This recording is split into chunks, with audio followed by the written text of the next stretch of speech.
Fire, ever since the days of Prometheus, it has been man's greatest ally and his greatest enemy. What a waste of a perfectly good fire.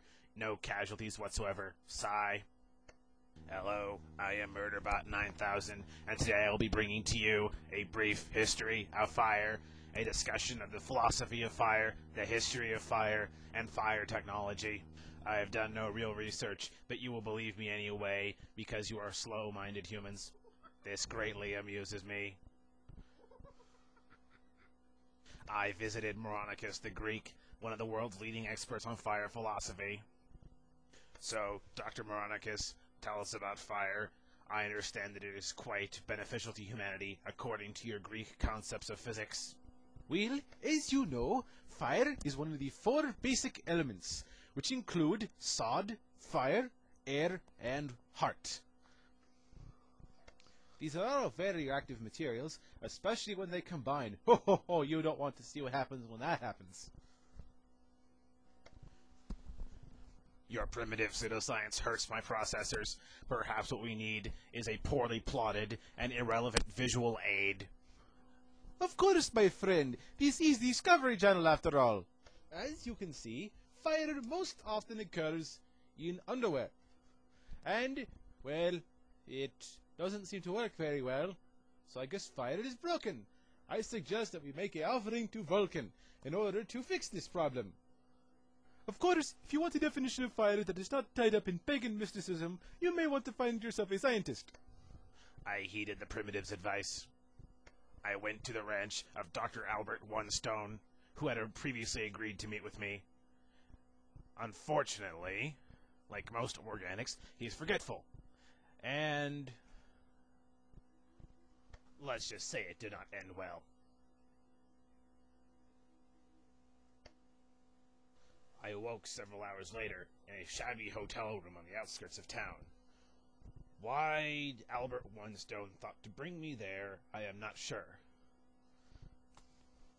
After I took a moment to remind him of his commitments, we continued our interview.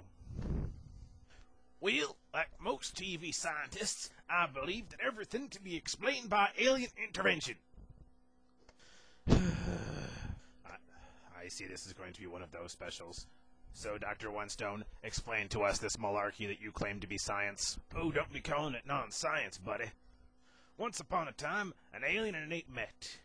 They became friends, but soon the alien decided to take their relationship to the next level. The ape ate the flowers, and they were in love. Soon, they were going everywhere together.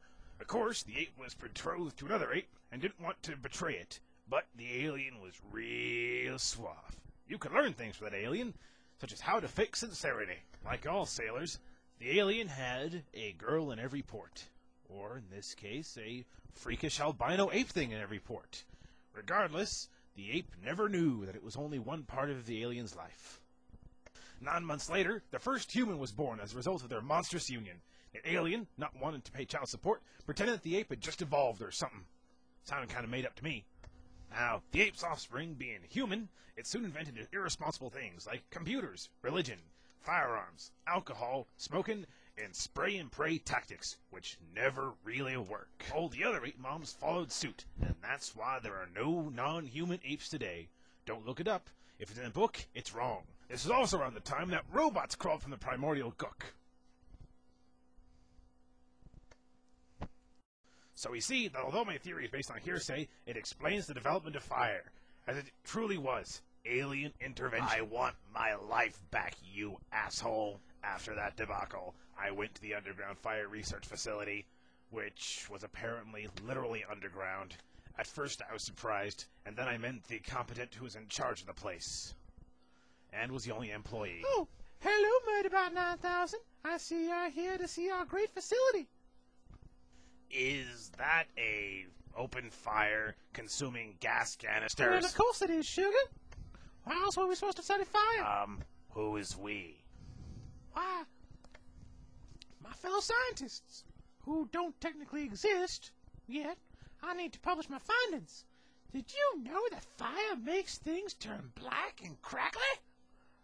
Why, just last week, I burned a corpse. Remind me why I agreed to interview you without finding out exactly what you were doing down here first. Because I'm attractive and will bring in the vital 18 to 35-year demographic. Well, this is the end of A Brief History of Fire. I can only hope that this program has not made you stupider, which is better than most television shows. Now, if you excuse me, I'm off to find a bar with cheap liquor. See you next week, if I feel like it. Dang nabbit, you're not supposed to follow me to the bar.